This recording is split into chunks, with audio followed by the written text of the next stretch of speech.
Students, हम बात कर रहे थे भारतीय इतिहास की जानकारी के स्रोत, और उसमें हम धार्मिक साहित्य को पढ़ रहे थे। और धार्मिक साहित्य में हमने वैदिक साहित्य पढ़ा था, और उसके बाद हमने प्रवेश किया था बौद्ध साहित्य।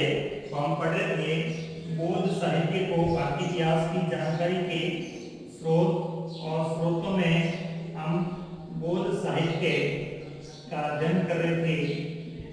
भारतीय इतिहास की जानकारी के स्रोतों में बौद्ध साहित्य, और बौद्ध साहित्य का हम अध्ययन कर रहे थे, और उसमें हमने बौद्ध साहित्य का वर्गीकरण देखा था। उससे पहले मैंने यहाँ पे डेफिनेशन बनाया था कि बौद्ध जो संगीतियाँ आयोजित की गई, बौद्ध सम्मेलन जो आयोजित किए गए, बौद्ध सम्मेलनों में रावे पाठ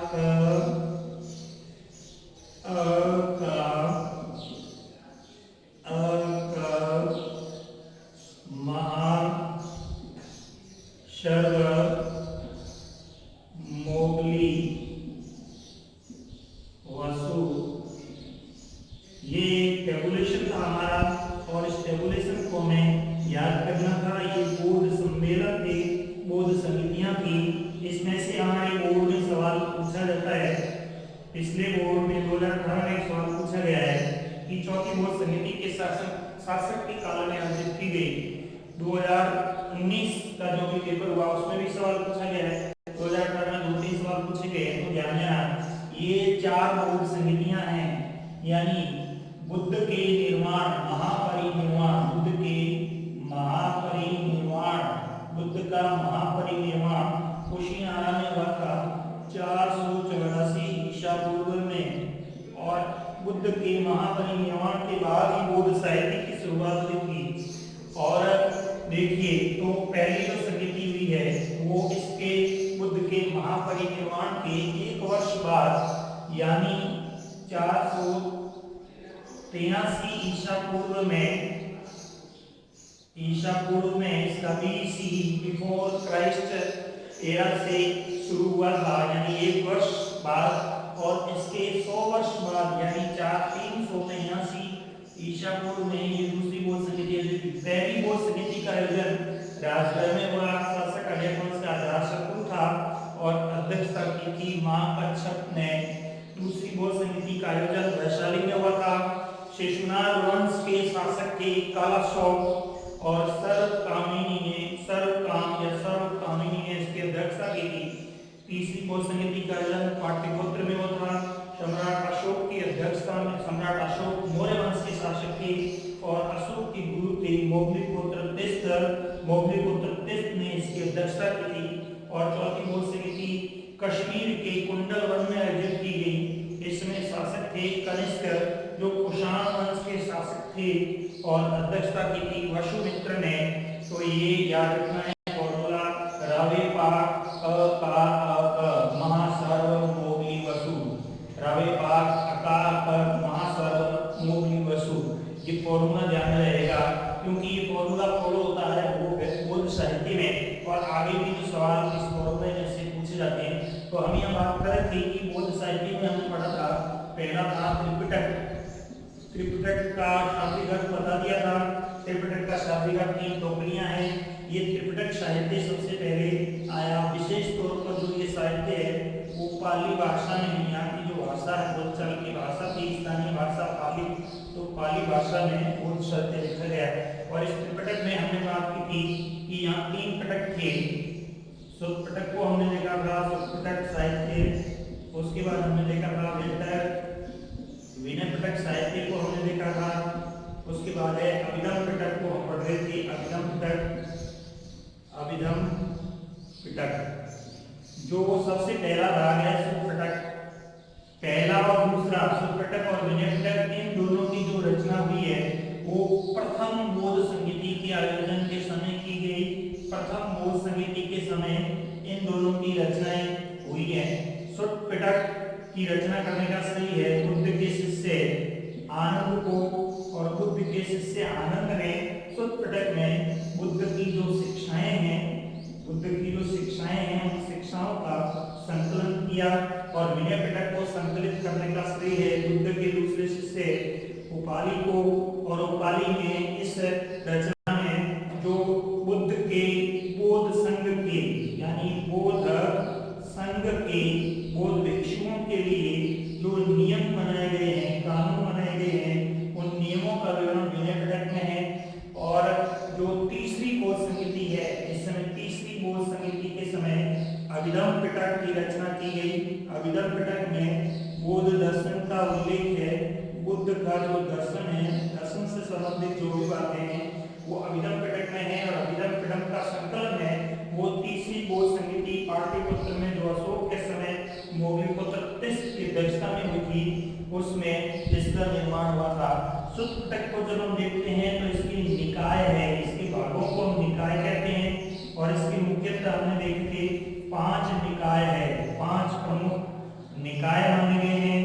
5 प्रमुख निकाय यानी दीर्घ निकाय, दीर्घ निकाय के बाद संयुक्त निकाय, संयुक्त निकाय के बाद मध्यम निकाय, मध्यम निकाय के बाद अंगुत्तर निकाय, अंगुत्तर निकाय और लास्ट में है कुंदक निकाय। ये इसके 5 निकाय हैं।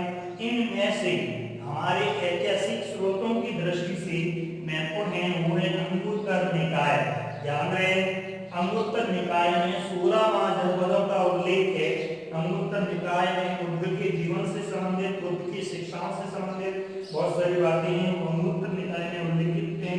इसलिए अंगुत्तर निकाय को महत्वपूर्ण स्रोत माना जाता है। कुंदक निकाय है, इसमें भी बुद्ध की जो शिक्षाएं हैं, बुद्ध की शिक्षाओं को आगे प्रचार करने के लिए जो समूह बने थे, जो पुरुषों का यानी भिक्षुओं का समूह बना था, उसे थेर गाथा के रूप में जाना गया। और महिला भिक्षुणियों का समूह बना, उसको थेरी गाथा के रूप में कहा गया। यानी बुद्ध के जीवन से जुड़ी ये कथाएं जो आगे निर्वाण के संबंध में मार्ग बताने के लिए कही जाती है, पुरुष कहते हैं तो थेर गाथा, महिला कहती है तो थेरी गाथा। ये विवरण कुंदक निकाय में मिलता है। विनय पिटक में ये जो नियम है, उन नियमों में एक प्रमुख जो नियम उल्लेखित है वह है पाति मोक्ष, जिसको कहते हैं पाति मोक्ष या प्रति मोक्ष जिसको कहते हैं। और इसका मतलब होता है प्रायश्चित। मतलब यह है कि जो भिक्षु और भिक्षुणियां जो गलतियां करते हैं, उन गलतियों को सुधार करने के लिए वो प्रायश्चित मांगते हैं। और प्रायश्चित मांगते हैं कि हम नियमों का पालन करेंगे। प्रतिमोक्ष जिसका उल्लेख एक भाग का परिवार पाठ भी है, उस परिवार पाठ में उल्लेख मिलता है। तीसरे को हम देखते हैं, वो जो अभिधम्म पिटक है बौद्ध दर्शन से संबंधित है। और बौद्ध दर्शन में विशेष तौर पर अशोक के गुरु जो मौर्यपुत्र थे, उन्होंने एक विवरण इसका लिखा जिसका नाम है कथावतु। कथावतु कथावतु कथावतु इसका भाग है। अभिधम्म पिटक साहित्य में से लिखा गया कथावतु मौर्यपुत्र इसका। कथावतु कहता है कि बुद्ध ने ऐसा ही कहा था, बुद्ध ने ऐसा ही कहा का मतलब ये हुआ कि अभिधम्म पिटक में बौद्ध दर्शन के चिंतन की जो बातें हैं वो लिखी गई है। जो चौथी बौद्ध समिति कश्मीर के कुंडल वन में कश्मीर में आयोजित की गई थी। और इसमें कनिष्क जो कुषाण वंश के महत्वपूर्ण शासक थे, कनिष्क जिन्होंने बौद्ध धर्म को महत्व दिया, अश्वघोष कनिष्क के दरबार में जाने माने बौद्ध विद्वान थे। और वसुमित्र थे। वसुमित्र की अध्यक्षता में जब चौथी बौद्ध समिति आयोजित की गई तो वसुमित्र ने क्या किया, ये संपूर्ण जो बौद्ध साहित्य है उनका सार संकलित किया, जिसको महाविभाषा शास्त्र कहा गया है। महाविभाषा शास्त्र एक बहुत बड़ा ग्रंथ है, इसे बौद्धों का विश्वकोश भी कहा गया है। ये महाविभाषा शास्त्र ग्रंथ है, वो वसुमित्र ने रचित किया, वसुमित्र ने लिखा। इसके बाद हमने देखा था कि ये जो बौद्ध साहित्य है वो पाली भाषा के इन त्रिपिटकों के अलावा और भी जो ग्रंथ है उसमें उल्लेखित है। स्टूडेंट्स ध्यान देंगे, परीक्षा की दृष्टि से ये महत्वपूर्ण है कि हम देख रहे हैं कि मिलिंद पनो एक ग्रंथ है। इस ग्रंथ का नाम है, जो पाली भाषा में लिखा गया है, उसका नाम है मिलिंद पनो। मिलिंद नाम है मिनांडर का। ये मिनांडर साकल के जो शासक थे मिनांडर, और मीनांडर ने बौद्ध भिक्षु नागसेन से वार्ता की थी और अनेक प्रकार के प्रश्नों का समाधान वो धर्म से संबंधित था, वार्तालाप से संबंधित था, वो इनके बीच में हुआ। ये बोर्ड में 2 बार पूछा जा चुका है। मीनिंग क्या है ये भी पूछा जा चुका है। मीनांडर और नागसेन की मध्य वार्ताएं हुई, वो किस रचना में उल्लेखित है, तो मिलिंद ये भी पूछा जा सकता है कि मिलिंद की रचना किसने की, तो उत्तर होगा नागसेन ने। उसके बाद दूसरा जो पाली भाषा का ग्रंथ है उसमें है दीपवंश और महावंश। चौथी और 5वीं शताब्दी में हम देखते हैं कि जो बौद्ध धर्म है, बौद्ध धर्म 2 भागों में विभाजित हो गया था, हीनयान और महायान। महायान में संस्कृत में ग्रंथ लिखे गए और हीनयान में जो मूल पाली भाषा है उसमें ग्रंथ लिखे गए। तो ये पाली भाषा के ग्रंथ है दीपवंश और महावंश। अशोक के पुत्र महेंद्र और पुत्री संघमित्रा के द्वारा सिंहल द्वीप का मतलब होता है श्रीलंका में जाकर के जो बौद्ध धर्म का प्रचार किया गया था और उसके बाद वहां ग्रंथ लिखे गए थे। दीपवंश का मतलब है द्वीप का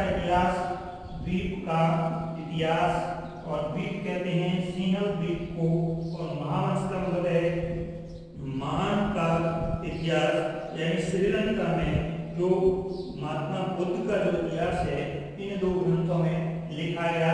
इसके अलावा तीसरा जो ग्रंथ है वो है दिव्या अवदान जो महत्वपूर्ण ग्रंथ है दिव्या अवदान। और दिव्या अवदान जो ग्रंथ है इसमें बुद्ध के देवी अवतारों का उल्लेख है। देवी अवतारों में बुद्ध का जो अवलोकितेश्वर अवतार है, मंजूश्री अवतार है, इस तरह के जो बुद्ध के अवतार है उनका उल्लेख इसमें मिलता है। इसके अलावा बौद्ध साहित्य में संस्कृत बौद्ध साहित्य आता है। संस्कृत बौद्ध साहित्य ध्यान दें स्टूडेंट्स, यहाँ पर अगर सवाल पूछा जाता है तो मिलिंद का ही पूछा जाता है। उसके बाद अगर मिलान करने वाला पुस्तक और उसकी रचना काल मिलान करने वाला सवाल पूछा जाता है वो संस्कृत साहित्य में से पूछा जाता है, ये ध्यान रखें। संस्कृत साहित्य की जब हम बात करते हैं बौद्ध धर्म में तो सबसे पहले नाम आता है अश्वघोष का। अश्वघोष पाटलिपुत्र से कनिष्क ने अश्वघोष को प्राप्त किया था। तो बौद्ध भिक्षु का अश्वघोष, और अश्वघोष ने बौद्ध धर्म से संबंधित जो महत्वपूर्ण रचनाएं लिखी उसमें नंबर 1 है बुद्ध चरित्र। ये बोर्ड का सवाल है। अश्वघोष की रचनाएं कौन कौन सी हैं या निम्न में से ये रचनाएं किसकी हैं? बुद्ध चरित्र। दूसरी इनकी जो रचना है वो है सारिपुत्र प्रकरणम। तीसरी इनकी रचना है वज्र सूची।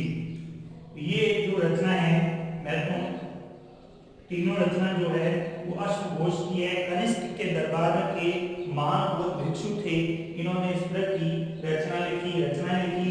बुद्ध चरित्र अति महत्वपूर्ण रचना है क्योंकि संपूर्ण बुद्ध के संपूर्ण जीवन का दर्शन बुद्ध चरित्र में मिलता है। उसके बाद आते हैं नागार्जुन। एक तो नागसेन है, एक नागार्जुन है। नागार्जुन की रचना है वह प्रज्ञापारमिता। ये बौद्ध धर्म से संबंधित रचना है। प्रज्ञापारमिता का मतलब है देवताओं का घर या देवताओं का पिता के रूप में माना जाता है। प्रज्ञापारमिता नागार्जुन की श्रेष्ठ रचना है। नागार्जुन एक बौद्ध भिक्षु होने के साथ साथ वैज्ञानिक भी थे, उन्होंने लिखा। उसके बाद आता है बुद्ध घोष की रचना। बुद्ध घोष की जो रचना है वह है विशुद्ध मग्ग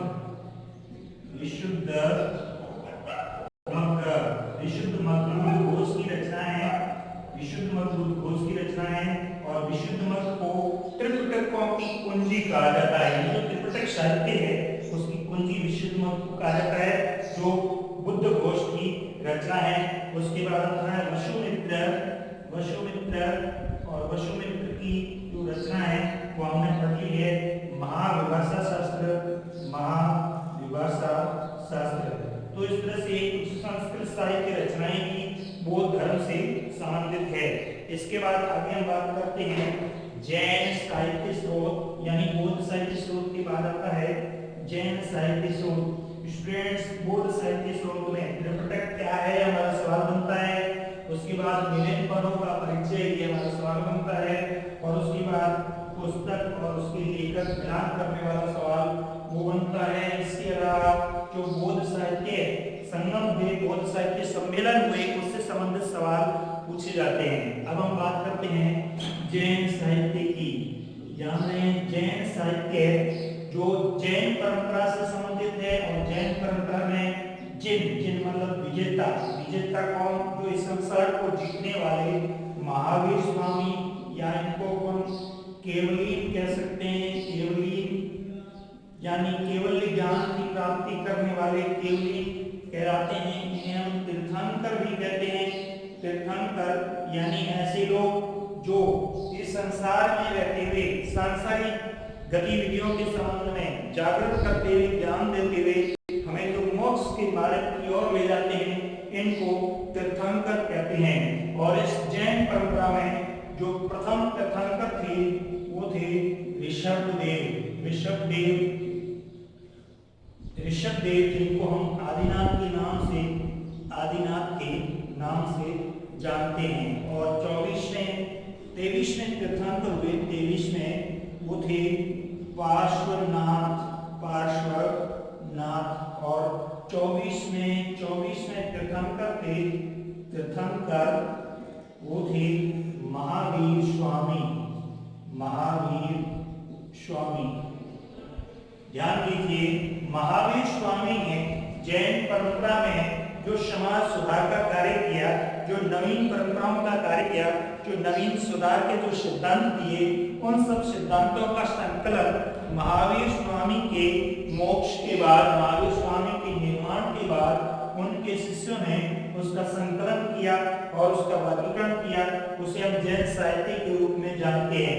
ध्यान दें, जैन साहित्य की जो भाषा है, ध्यान रहे, जैन साहित्य की भाषा है प्राकृत, या जिसको हम अर्धमागधी कहते हैं। अर्धमागधी भाषा में ये साहित्य लिखा गया। जब हम जैन साहित्य की बात करते हैं तो जैन साहित्य का जो वर्गीकरण है, मुख्य रूप से जैन साहित्य का वर्गीकरण 3 प्रकार से किया गया है। नंबर 1 आता है आगम साहित्य।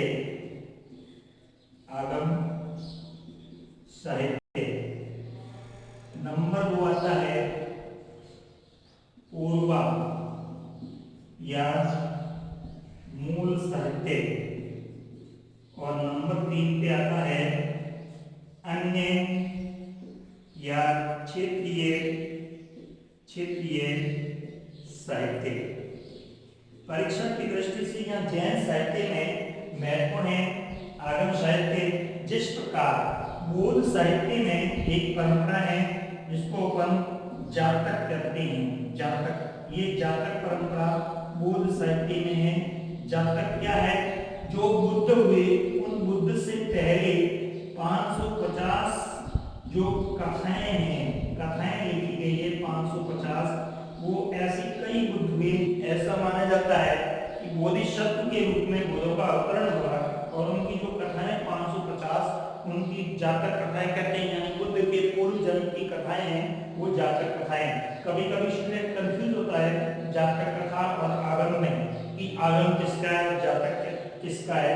तो ध्यान रहे, जातक ये है बौद्ध धर्म से संबंधित,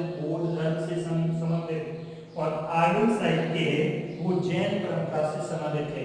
अब हम देख रहे हैं जैन परंपरा में जो आगम साहित्य है, आगम साहित्य की जो रचना की गई है वो की गई है स्थूलभद्र के द्वारा। यहाँ पे स्थूलभद्र के द्वारा। स्थूलभद्र किस परंपरा से है? जैन परंपरा में दो परंपरा है, श्वेतांबर और दिगंबर। जो श्वेतांबर परंपरा है उस श्वेतांबर परंपरा से संबंधित स्थूलभद्र ने आगम साहित्य का संकलन किया। आगम साहित्य के अनेक भाग माने गए हैं। आगम साहित्य के जब हम भागों को देखते हैं, आगम साहित्य के भागों को, यानी आगम साहित्य का वर्गीकरण इस प्रकार किया गया है। सबसे पहले हम देखते हैं कि आगम साहित्य के 12 अंग है। कभी कभी परीक्षा में पूछ लिया जाता है आगम साहित्य है क्या। तो जैन परंपरा में जो 24 तीर्थंकर हुए, उन 24 तीर्थंकरों और महावीर स्वामी से संबंधित जो भी ज्ञान है जैन परंपरा का, उन संपूर्ण ज्ञान का संकलन है जिस साहित्य में किया गया प्राकृत भाषा में, उसे हम आगम साहित्य कहते हैं। आगम साहित्य के 12 अंग है। उसके बाद नंबर 2, आगम साहित्य के 12 उपांग है। आगम साहित्य के नंबर 3 10 प्रकीर्ण है। प्रकीर्ण आगम साहित्य के 6 छेद सूत्र है। छेद सूत्र आगम साहित्य के नंबर 5, आगम साहित्य के 4 मूल सूत्र है। मूल सूत्र और उसके बाद नंबर 6 आगम साहित्य में एक नंदी सूत्र है। नंदी सूत्र, इस प्रकार इसका आगम साहित्य का वर्गीकरण किया गया है।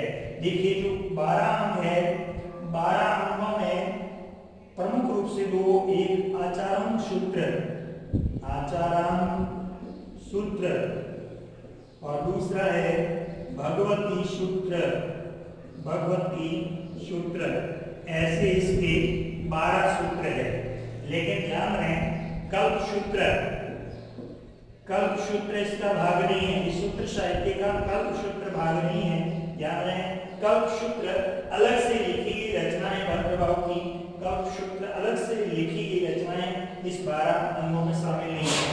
आचारांग सूत्र की और भगवती सूत्र की जब हम बात करते हैं तो ऐतिहासिक दृष्टि से सबसे महत्वपूर्ण जो स्रोत है भगवती सूत्र माना जाता है। भगवती सूत्र को ऐतिहासिक स्रोत क्यों माना जाता है? क्योंकि भगवती सूत्र में उन 16 महाजनपदों का उल्लेख है। भगवती सूत्र में महावीर स्वामी की जीवनी का संकलन है। भगवती सूत्र में महावीर स्वामी के द्वारा दिए गए उपदेश और उनकी यात्राओं का पूरा विवरण है। तो भगवती सूत्र ऐसे ऐतिहासिक दृष्टि से महत्वपूर्ण ग्रंथ माना जाता है। उसके बाद आते हैं 12 उपांग माने जाते हैं। 12 उपांगों में जो महावीर स्वामी से जो प्रश्न किए गए, जो प्रश्न पूछे गए, शंका समाधान के लिए महावीर स्वामी से जो प्रश्न पूछे गए थे उनका संकलन जो है 12 अंगों में किया गया है। उसके बाद हम देखते हैं 10 प्रकीर्ण है। प्रकीर्ण का मतलब है कि इसकी व्याख्या की गई है कि आखिर में जैन मत क्या है, जैन मत क्या है, जैन दर्शन की जो बातें हैं, यानी जैन दर्शन में आता है शारवाट आता है, जैन दर्शन में सप्तभंगी नय आता है। तो ये सप्तभंगी नय और शारवाट की जो व्याख्या है वो इस प्रकीर्ण में की गई है। छेद सूत्र में क्या है? प्रकीर्ण के अंदर जो नियम है, जो प्रकीर्ण के नियम है, उन नियमों की व्याख्या की गई है। नियमों की व्याख्या की गई। एक तरह से जैसे वेदों की व्याख्या की थी, हमने पढ़ा वेदों का जो समझना, वेदों की जो शब्दार्थ, वेदों की जो विवरण, वो हमने पढ़ा वेदांत साहित्य में। तो जिस प्रकार वेदांत साहित्य था वैसे वैसे ही ये शुद्ध सूत्र, छेद सूत्र माना जाता है। नियमों की व्याख्या है। मूल सूत्र में क्या है? जो वो जैन परंपरा के मूल नियम है, उन मूल नियमों का संकलन है। यहाँ पे सभी नियमों की व्याख्या है छेद सूत्र में, लेकिन मूल सूत्र में क्या है? मूल नियम है। और नंदी सूत्र के अंदर आता है शब्दकोश, यानी जैन परंपरा में जो शब्दकोश है वो नंदी सूत्र में आता है। तो इस प्रकार से श्वेतांबर परंपरा का एक साहित्य है जिसको अपन आगम साहित्य के रूप में जानते हैं। परीक्षा की दृष्टि से सवाल पूछा जाता है, महत्वपूर्ण है। उसके बाद हम बात करते हैं जैन परंपरा में। इस जैन परंपरा का दूसरा जो भाग है, जैन परंपरा का दूसरा भाग है जिसको अपन पूर्वा के रूप में जानते हैं, जिसे पूर्वा कहा गया है। उसको अपन देखते हैं। देखिए पूर्वा क्या है? पूर्वा यानी मूल रूप से, मूलतः या मूल रूप से महावीर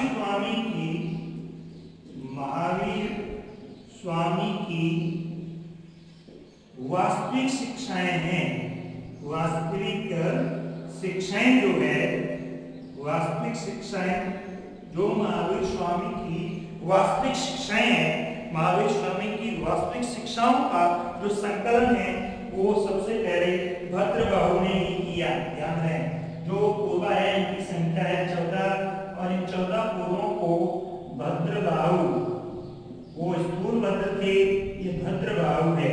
और भद्रबाहु जो है वो दिगंबर परंपरा से संबंधित है, दिगंबर परंपरा से संबंधित है। देखिए ये ऐसे क्यों हुआ? क्योंकि मौर्य सम्राट चंद्रगुप्त मौर्य जब मौर्य साम्राज्य में मगध में अकाल पड़ा था, तो मौर्य साम्राज्य के चंद्रगुप्त मौर्य अपने राज्य को छोड़ करके दक्षिण में चले गए श्रवणबेलगोला पहाड़ी, जिसको चंद्रगिरी पहाड़ी के रूप में जाना जाता है, जहाँ वर्तमान में महावीर स्वामी का गोमतेश्वर एक बहुत बड़ी बाहुबली के रूप में बहुत बड़ी विशाल मूर्ति स्थित है। जैसा कि मिस्र के खुफरू की मूर्ति है, उससे भी एक विशाल मूर्ति मानी जाती है। तो जब दक्षिण भारत में चंद्रगुप्त मौर्य चले गए तो उनके साथ भद्रबाहु भी चले गए, और वहां से भद्रबाहु जब वापस आए पाटलिपुत्र में और वापस आकर के स्थूलभद्र से मिले, तो देखा गया कि स्थूलभद्र और उसके अनुयायी श्वेत वस्त्र पहने हुए हैं और ये नग्न रहते थे, इनका कोई वस्त्र नहीं होता था। इसलिए जब इनके मध्य चिंतनों को लेकर के विवाद हुआ, दो विभाजन हो गया, श्वेतांबर और दिगंबर। और ये जो दिगंबर परंपरा है, इसमें मूल महावीर स्वामी की शिक्षाएं हैं और इन शिक्षाओं में 14 पूर्वा कहा गया। ये शिक्षाएं केवल भद्रबाहु को याद थी, इसमें से इसको केवल 12 पूर्वा ही याद थी। इन 12 पूर्वों का संकलन किया गया, जो महावीर स्वामी की मूल शिक्षाएं वास्तविक शिक्षाओं से संबंधित है, इसे पूर्वा के रूप में जाना गया। तो ये दूसरा वर्गीकरण है। जैन परंपरा के दो वर्गीकरण है, आगम साहित्य और पूर्वा। इसके अलावा कुछ अन्य और विशिष्ट जो ग्रंथ है उनको हम देखते हैं जैन परंपरा में। इसमें सबसे महत्वपूर्ण जो ग्रंथ है वो आता है परिशिष्ट पर्व। ग्रंथ का नाम है परिशिष्ट पर्व। इसका एक दूसरा नाम है वो है त्रिषष्टि शलाका पुरुष। त्रिषष्टि शलाका पुरुष।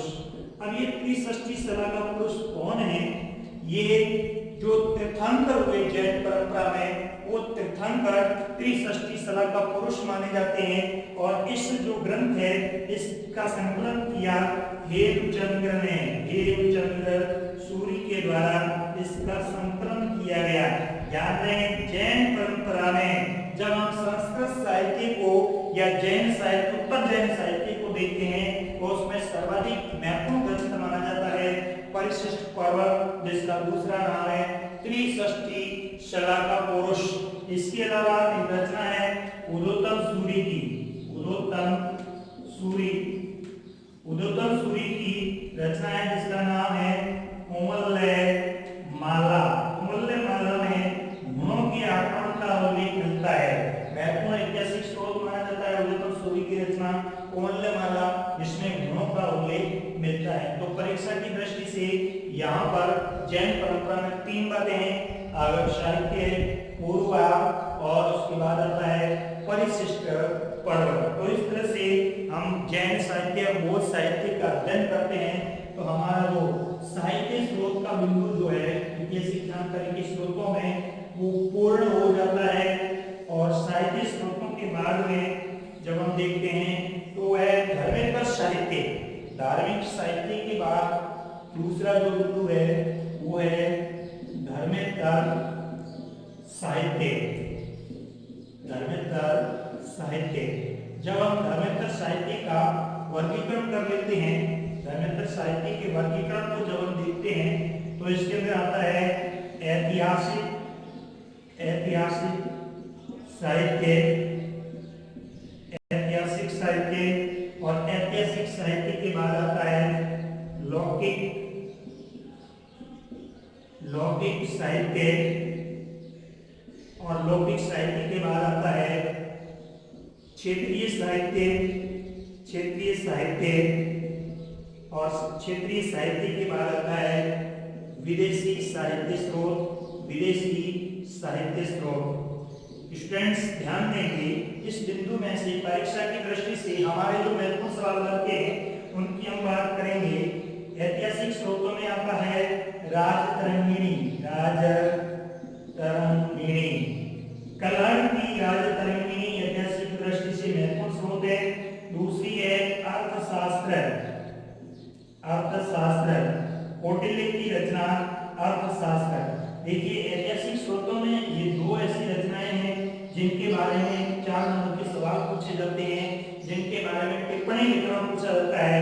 कल्याण की राजतरंगिणी, कल्याण कश्मीर में कश्मीर के लोहार वंश के शासक जयसिंह सेकंड, कश्मीर के लोहार वंश के शासक जयसिंह सेकंड के दरबारी विद्वान थे कल्याण, उन्होंने एक रचना लिखी राजतरंगिणी। दूसरी रचना है अर्थशास्त्र, ये बोर्ड का सवाल है। अर्थशास्त्र लिखा है कौटिल्य ने, कौटिल्य जिसका दूसरा नाम है विष्णुगुप्त, और चाणक्य का बेटा होने के कारण इसे चाणक्य भी कहा गया और कुटिल नीति के कारण इसे कौटिल्य कहा गया, जिसे विष्णुगुप्त के रूप में जाना जाता है।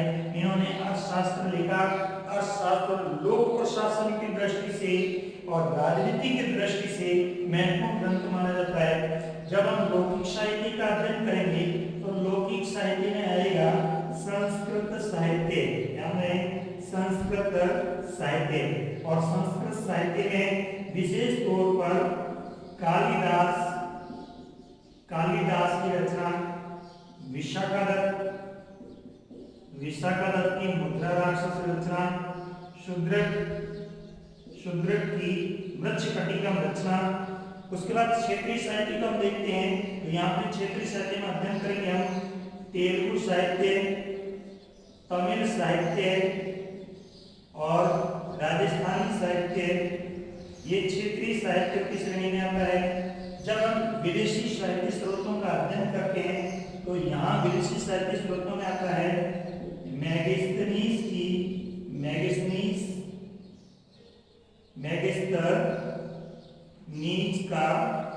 मैगस्थनीज का विवरण, और मैगस्थनीज का विवरण है वो इंडिका ग्रंथ है। उसके बाद आता है, उसके बाद जो हम अध्ययन करते हैं तो आता है वेन्सांग का विवरण, वेन्सांग का विवरण, वेन्सांग। उसके बाद आता है फायान का विवरण, फायान का विवरण। उसके बाद आता है कित्सिंग का विवरण। यानी जब हम विदेशी साहित्य स्रोतों का अध्ययन करेंगे तो यहाँ पे वर्गीकरण होगा यूनानी साहित्य। यूनानी साहित्य के अंदर हम देखेंगे तो आएगा सिकंदर के आगमन से पहले, जैसे कैसियस है, स्काइलैक्स है, हेरोडोटस है, ये सिकंदर के पहले के विद्वान। उसके बाद सिकंदर के काल के विद्वानों की हम बात करते हैं तो इसके अंदर आता है निरियाखस, ऑनेसिक्रेटस, अरिस्टोब्यूलस, ऑनेसिक्रेटस और निरियाखस जो है वो सिकंदर के काल के विद्वान हैं। उसके बाद हम देखते हैं सिकंदर के बाद के विद्वान जिसमें सेल्यूकस के राजदूत के रूप में आता है मेगास्थनीज, और ये मेगास्थनीज चंद्रगुप्त मौर्य के दरबार में वहां रहकर के उसके बाद वो विवरण इंडिका के रूप में लिखता है, लेकिन मूल इंडिका उपलब्ध नहीं हुई।